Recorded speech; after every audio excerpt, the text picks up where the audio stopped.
Their aunts loved them as much as they hated them, by Maggie Ramos.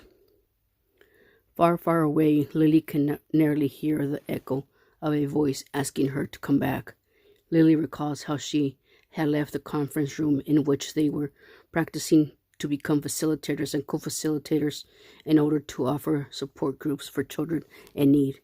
Lily remembers how she ran out towards the back door, not knowing where she was headed. On the other side, she came across a steep set of stairs in which she sat at the bottom of the last couple of steps. It seemed as if her body had become numbed and had unconsciously begun to disconnect. Lily's spirit had also begun to wander off without a clear direction. From a far distance, she can hear the echo of a voice. Come back, you need to come back from wherever you are. There is a big exit sign in front of you. The professional counselor in charge of the seminar insisted as she forced Lily's head up, supporting it from her chin and redirecting her eyesight towards an exit. The counselor physically shook up her body, and with persistence, she successfully brought Lily back to awareness. Little did Lily know was that during the training she would re-experience part of her childhood that had been hidden in the deepest archives. For many years, her mind had chosen to forget an unbearable part of her life. As a child, her older sister Daisy had been learning sexual practices from family members. At least a couple of her father's relatives had sexually grasped away her innocence when she was between 5 or 6 years old. Lily being a year younger than her sister, she was often left alone with Daisy, her older sister. While Daisy kept an eye on Lily, Lily soon became her outlet each time she had the chance, and at any corner of the house in which Daisy would have the opportunity to.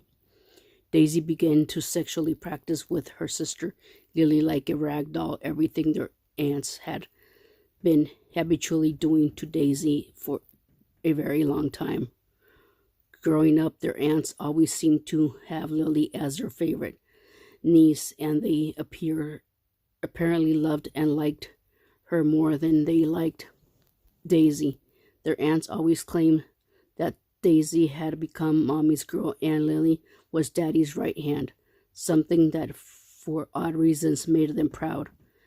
At least that's what they had the youngest one believe as a kid.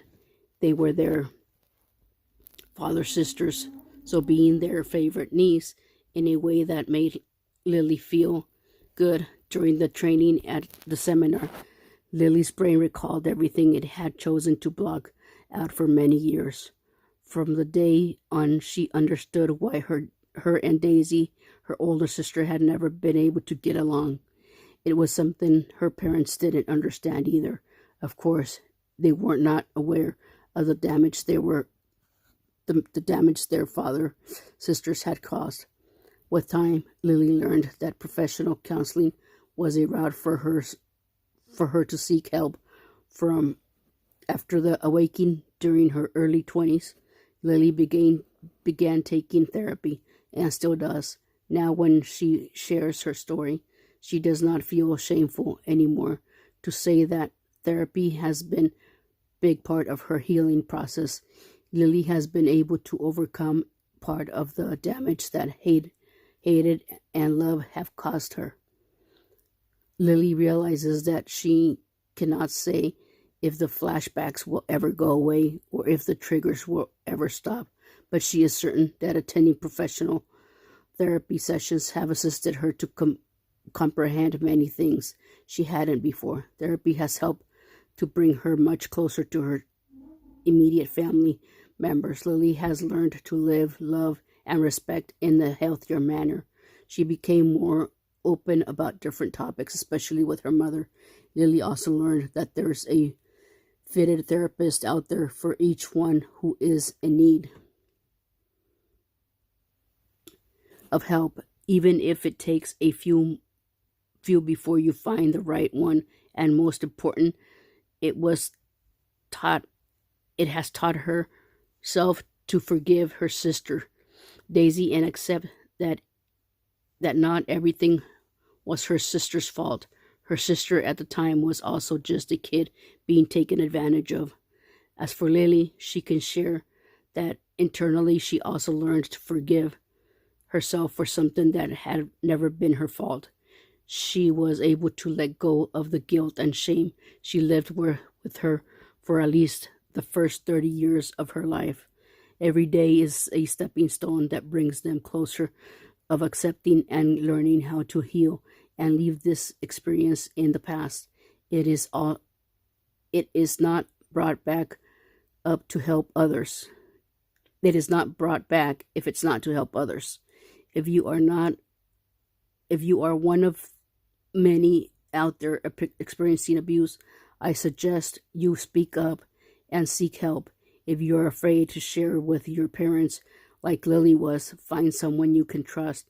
Identify yourself in some way with a friend, professor, or a mentor, someone you can trust.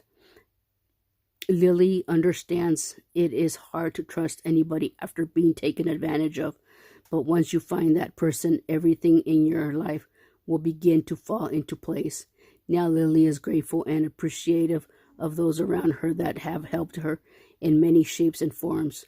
Lily has become who she is, not only because of her past experiences, but because of those special people who have been part of her journey and she respects, admires, and looks up to.